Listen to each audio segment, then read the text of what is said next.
What's up, everyone? Jeremy here from MTGheadquarters.com doing a sealed Saturday. Thanks to the kind folks at MTGcardmarket.com, which is linked in the description below.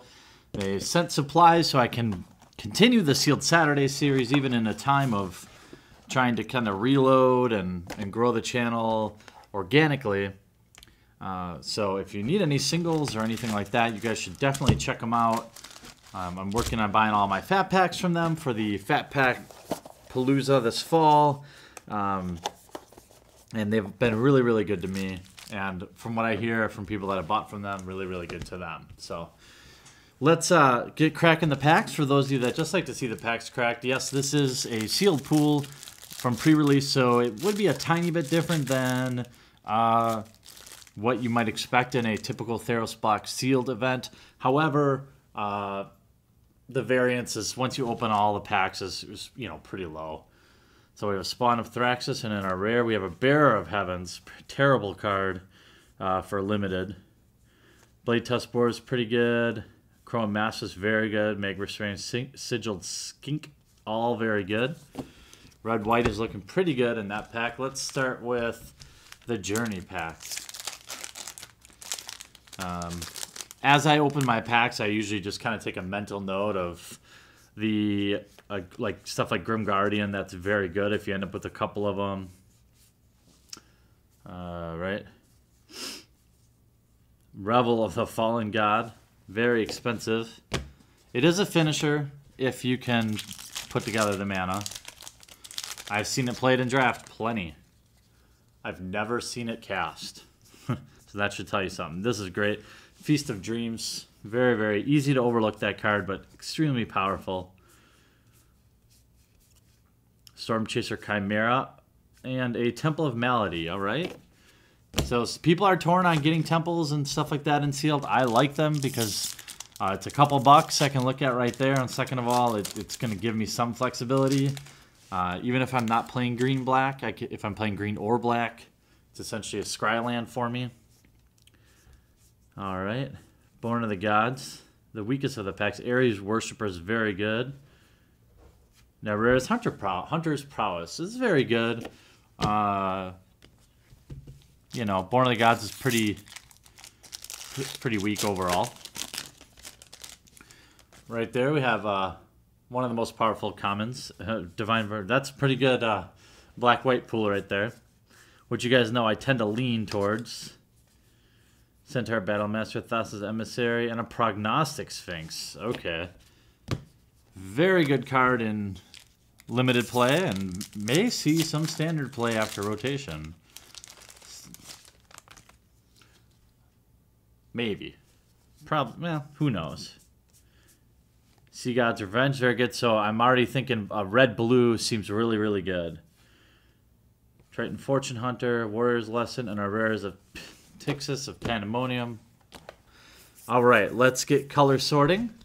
I think red-blue, just based on the openings, is going to be really good for me.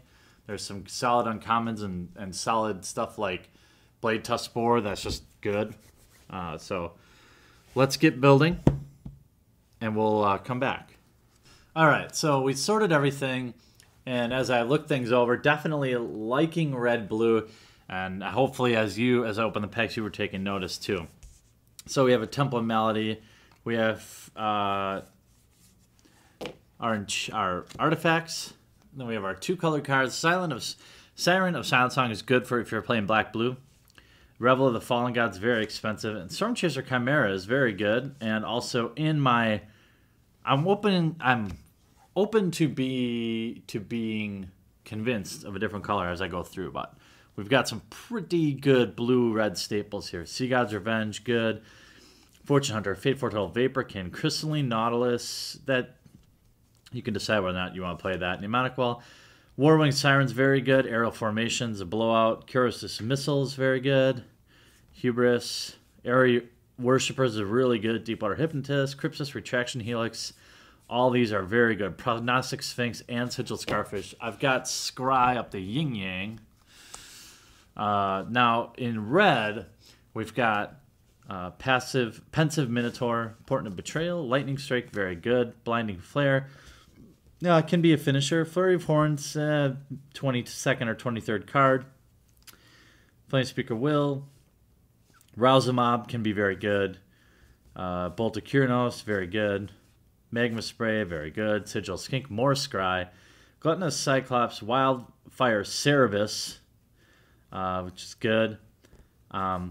Blade Tusk Boar, good. Bear of Heavens, unplayable. Spawn of Thraxus, a very good finisher. Again, so we have the promo red rare, but I still think red is a very good pool regardless.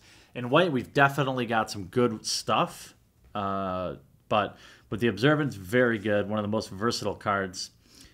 Oreskos, Swiftclaw, Divine Verdict, and Crowan Mastiffs are good, but it's just so weak. I mean, if you absolutely had to splash for some removal or something, maybe.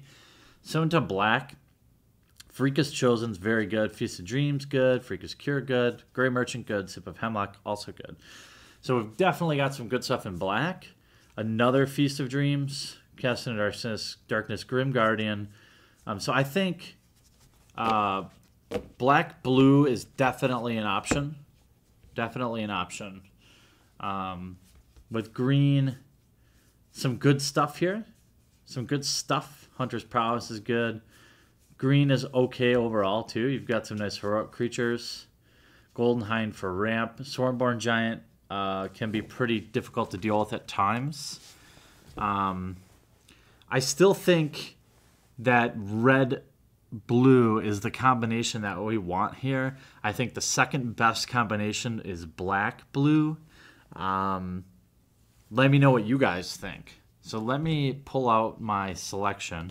If I was in a sealed event, this is how I would do it, exactly how I would do it. I try to stay away from splashing third colors. I know I read the comments, I read all the comments. Everyone always says, splash this, blah, blah, blah, blah, blah, splash, splash.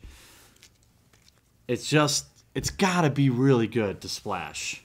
I mean, very rarely, in my experience, do three-color decks work out. Unless your base color is like green. So these are all playable. Portent of Betrayal is a maybe for me. Let's just see where we are after I take out kind of the stuff that I know I'm not going to play. Crystalline Nautilus, I'm torn on. I'd love to hear what you guys think of that card.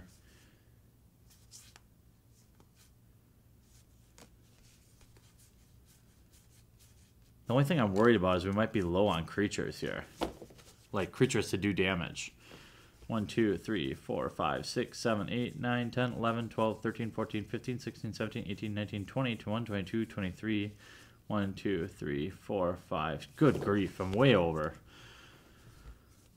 Total creatures. 1, 2, 3, 4, 5, 6, 7, 8, 9, 10, 11, 12, 13, 14, 15.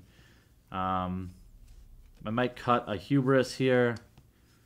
Crypsis is pretty good. I might cut both Hubris. No, maybe I'll keep one of them. Coruscant Missile can be pretty good too.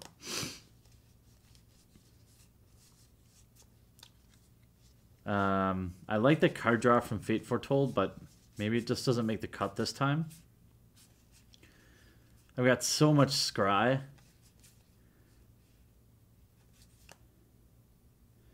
I like Blinding Flare, and I like Rouse the Mob. Maybe I cut the Reckless Reveler. Let's see here. 1, 2, 3, 4, 5, 6, 7, 8, 9, 10. 3, 4, 5, 6, 7, 8, 9, 10. 1, 2, 3. Still got to cut 3. I mean, the Starfish is too good. Sphinx is good. Traction Helix is good. Crypsis is good. I guess I cut Hubris. And again, this would be interesting, you know, to hear from you guys what you would do. You don't really want to cut too many creatures.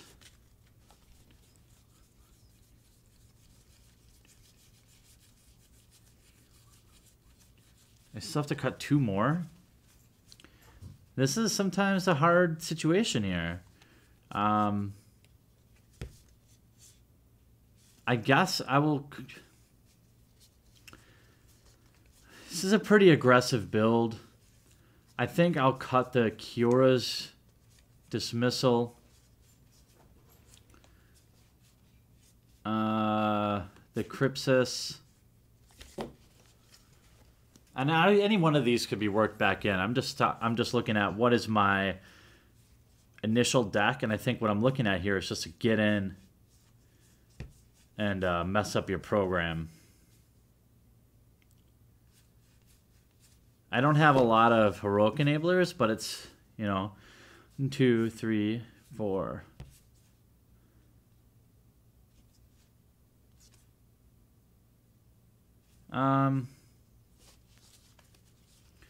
2, 3, 4, 5, 6, 7, 8, 9, 10, 11, 12, 13, 14, 15, 16, 17, 18, 19, 20, 21, 22, 23. Okay, that is my 23. Let's go ahead and go through the casting cost. I think there's there's definitely a lot of value in this deck with Strive. And there's a ton of scry to get to your fatties or late game. There's not a lot of heroic enablers, and you may want to play. Maybe I'll want to play. Sub in. 4s. Here's our 4s. But we do have a decent amount of evasion between Intimidate and Flying. 5, 6, 7, 6, 5, 4, a 3, a 2, a 1. All right, so this is how I roll into this one. It's not a set the world on fire kind of deck, but we got a Retraction Helix. Aerial Formations, very good. Rouse the Mob. What am I talking about? I have a ton of heroic enablers.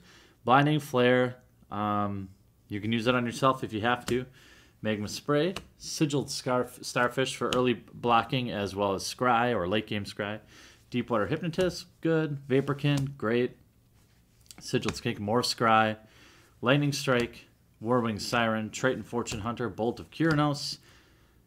Those can clear the way for your creatures to attack, or you can dome them. I always prefer to dome them in this kind of build because, even if you get them down at 6 and you kind of stall, then late game you just wait for one of your Intimidate creatures that you're flying. Pensive Minotaur is alright.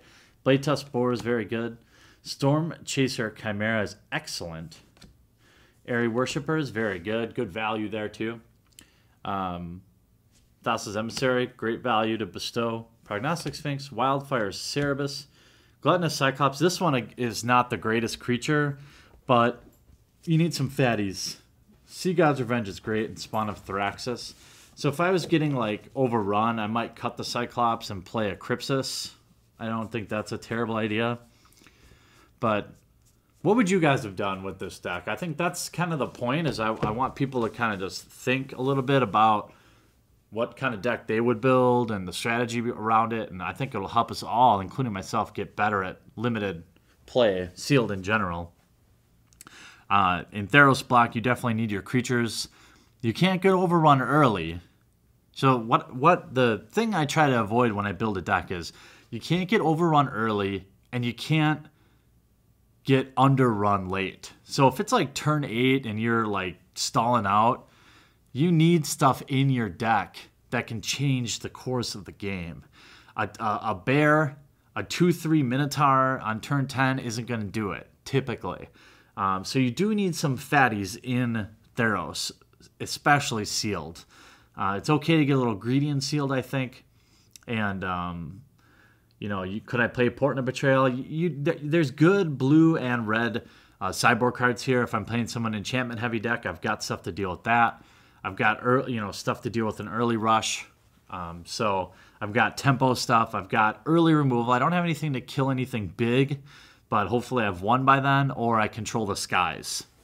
Between the Spawn of Thraxus or my flyers, blow them out with Sea God's Revenge. Lots of ways to win with this deck. I feel totally confident round 1 with it. I'd love to hear what you guys think, and I want to thank mtgcardmarket.com for sending these cards for me to even be able to do this tutorial. Their link in the description. Their link is in the description below. Take a second just to check them out. They give us a promo code, and they've been real great to the channel, and everyone that's bought from them has good things to say about them.